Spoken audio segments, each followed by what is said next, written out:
O IVA, ou Imposto sobre o Valor Acrescentado, é um imposto sobre o consumo que taxa os produtos, serviços, transações comerciais e as importações.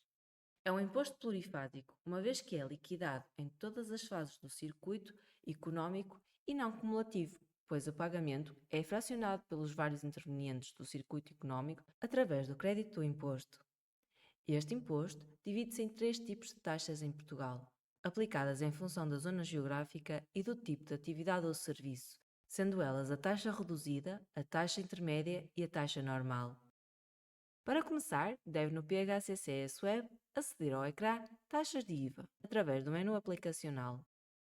Ao clicar em Ver registros e ver os 7 últimos registros alterados, é possível ver as 9 tabelas de IVA, algumas delas já preenchidas e outras em branco, nas quais é possível criar as novas taxas de IVA.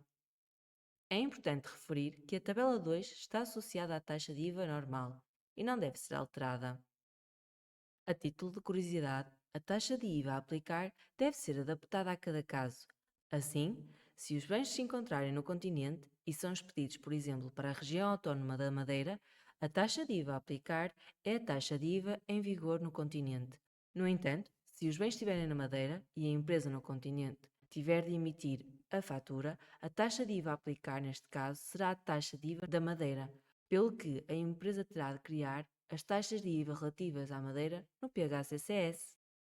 As taxas praticadas na região autónoma da Madeira são as seguintes: 22% para a taxa normal, 12% para a taxa intermédia e 5% para a taxa reduzida. Agora, pode criar as taxas relativas à região autónoma da Madeira no PHCCS. Para isso, basta clicar numa tabela livre, por exemplo, a tabela 5, e, após clicar no botão Alterar, poderá preencher a taxa de IVA de 22% para a taxa normal. E, por fim, grave as alterações. O processo repete-se para a taxa intermédia de 12% e para a taxa reduzida de 5%.